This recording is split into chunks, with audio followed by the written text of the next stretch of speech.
Welcome to village Tamil. இன்றைக்கி நம்ம வீடியோவில் என்ன பார்க்க போகிறோம்னா, பூரி கிழங்கு செய்கிறது எப்படிங்கிறத இந்த வீடியோவில் நம்ம பார்க்க போகிறோம்.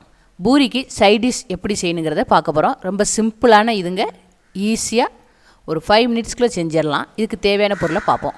உருளைக்கிழங்கு, பெரிய வெங்காயம் 2, மிளகாய் ஒரு 3-4, தக்காளி 1 அல்லது 2, பெருஞ்சீரகம் 1 டீஸ்பூன், கடுகு மற்றும் கருவேப்பிலை, மஞ்சப்பொடி, பொரிகடலை, உப்பு தேவையான அளவு. முதல்ல நம்ம உருளைக்கிழங்க குக்கரில் போட்டு வேக வச்சுக்கிடணும். நல்ல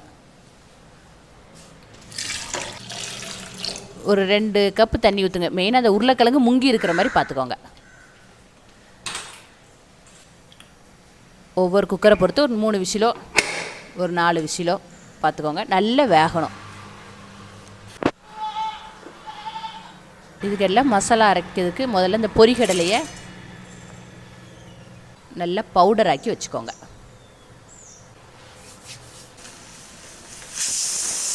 நல்லா வெந்துருச்சுங்க, போதும். இறக்கி ஒரு 5 நிமிஷம் வச்சுருங்க. எல்லா காய்கறிகளையும் வெட்டி வச்சுருக்குறோம். வெங்காயம், மிளகாய், தக்காளி, பொரிகடலையை நல்லா மாவாக திரித்து வச்சாச்சு. இஞ்சி பூண்டு அதை நல்லா எடுத்து பேஸ்ட் பண்ணி வச்சுக்கோங்க. உருளைக்கிழங்க முதல்ல அதை தொலியை எடுத்துட்டு எவ்வளோ சிறுசாக கட் பண்ண முடியுமோ அவ்வளோ சின்ன சின்ன பீஸாக கட் பண்ணாலும் சரி, கைட்டே மசிச்சுக்கிட்டாலும் சரி தான்.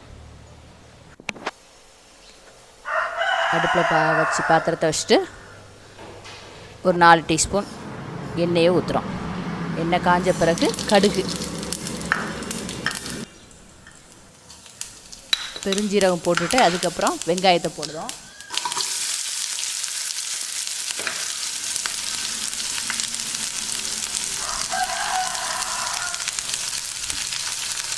மிளகாவும் இது கூட போட்டுருங்க.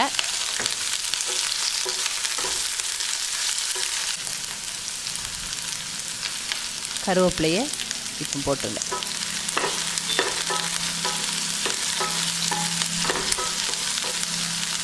நல்லா ஒரு பொன்னிறமாக வர்ற அளவுக்கு நல்லா வதக்கிக்கோங்க. உப்பை கொஞ்சம் சேர்த்துக்கிட்டிங்கன்னா வதங்கிறது கொஞ்சம் ஈஸியாக இருக்கும்.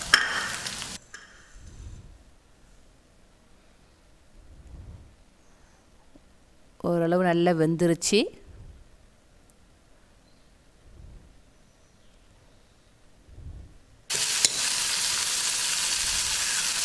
இது கூட தக்காளியை சேர்க்குறோம்.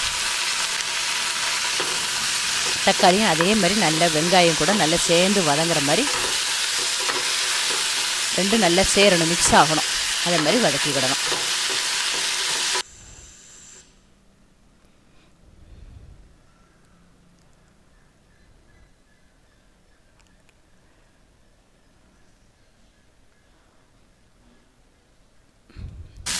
நல்லா வதக்கிக்கோங்க. வதங்கிடுச்சு. இப்போ அந்த இஞ்சி பூண்டு அரைச்சி வச்சுருக்கதை அதில் போட்டுருங்க.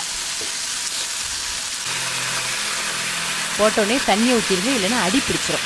அந்த இஞ்சி பூண்டுக்கு லைட்டாக தண்ணியை ஊற்றி மஞ்சள் பொடியும் போட்டுக்கோங்க. அந்த பொரிகடலை மாவாக திரித்து வச்சுருக்கதையும் இதில் போட்டுக்கோங்க. பொரிகடலை இல்லைனாலும் வேர்க்கடலைனாலும் போட்டுக்கலாம். சிம்மில் வச்சே கிண்டுங்க, எல்லாம் அடி பிடிச்சிரும்.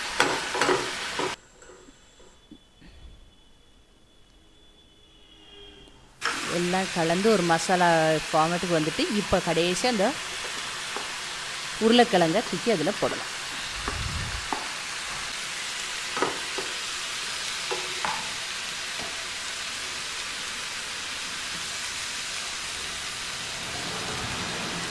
இதில் கொஞ்சம் தண்ணியை ஊற்றிக்கோங்க.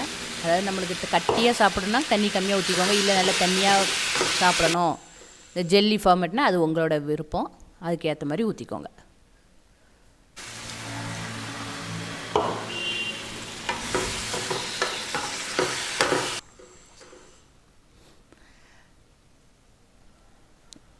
இது சாப்பிட்டு பாருங்கள். இந்த ரோட்டு கடை ஓரத்தில் செஞ்ச பூரி செட் மாதிரியே இருக்கும். மெயினாக அந்த பிள்ளைங்கள்லாம் இப்போ ஹோட்டல் சாப்பாடு தான் தானே விரும்புகிறாங்க. அதே மாதிரி நம்ம வீட்டில் செஞ்சு அந்த பிள்ளைங்களுக்கு சர்வ் பண்ணலாம் சின்ன குழந்தைகளுக்கெலாம். இந்த வீடியோ பிடிச்சிருந்துன்னா மறக்காமல் லைக் பண்ணுங்கள். இது எப்படி செய்யணுங்கிறத உங்கள் ஃப்ரெண்ட்ஸுக்கும் ஷேர் பண்ணுங்கள். எங்கள் சேனலை இன்னும் சப்ஸ்கிரைப் பண்ணாதவங்க உடனே போய் சப்ஸ்கிரைப் பண்ணுங்கள். இதில் குறைகள் எது இருந்தால் மறக்காமல் கமெண்ட் பாக்ஸில் தெரிவிச்சுக்கணும். நன்றி, வணக்கம்.